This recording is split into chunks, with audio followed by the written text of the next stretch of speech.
एक आदमी ट्रेन में भीख मांगता था। एक दिन उससे एक सेठ ने पूछा, अगर मैं तुम्हें पैसे दूंगा तो बदले में तुम मुझे क्या दोगे? सेठ की बात सुनकर भिखारी ने क्या किया? पढ़ते हैं आगे। किसी शहर में एक भिखारी रहता था। वह ट्रेन में लोगों से भीख मांगा करता था। एक दिन जब वो ट्रेन में भीख मांग रहा था तो उसने देखा कि एक सेठ जी उसे नजर आए। उसे लगा कि सेठ जी उसे ज़्यादा पैसे देंगे। ये सोचकर वो सेठ जी के पास पहुंचा और सेठ जी से भीख मांगने लगा।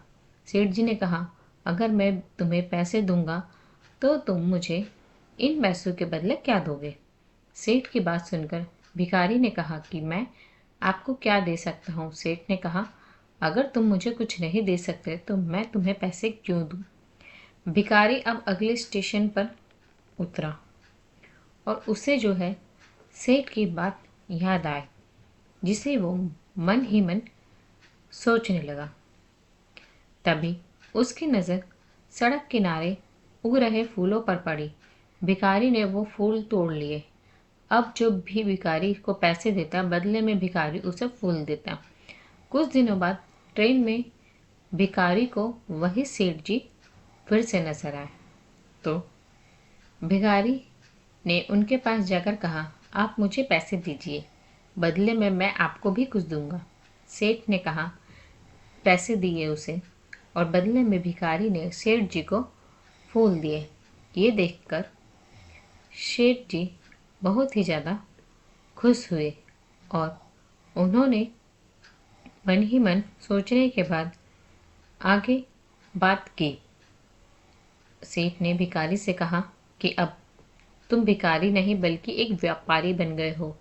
सेठ की बात भिखारी को समझ आ गई। इस घटना के कुछ साल बाद जब वो सेठ जी एक ट्रेन में सफ़र कर रहे थे तो उन्होंने देखा कि अब वो भिखारी जो है ट्रेन में भीख मांगने नहीं आया था। तो उनके सामने जो एक आदमी आकर बैठ गया।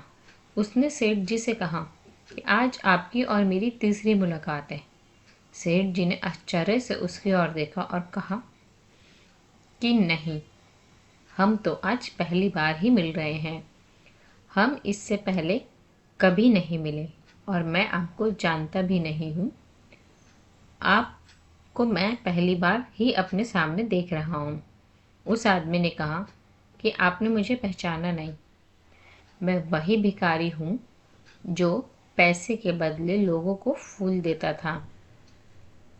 जब आपने कहा कि तुम भिखारी नहीं बल्कि एक व्यापारी हो, तभी से मैंने जो है भीख मांगना छोड़ दिया था और फिर मैं फूलों का व्यापार करने लगा था। आज मेरा फूलों का अच्छा खासा व्यापार है। आपकी एक सोच ने मेरी ज़िंदगी बदल दी, नहीं तो मैं आज भी ट्रेनों में भीख ही मांग रहा होता।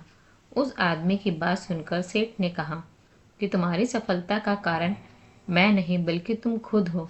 तुमने अपनी सोच को बड़ा किया और तुमने असंभव को भी संभव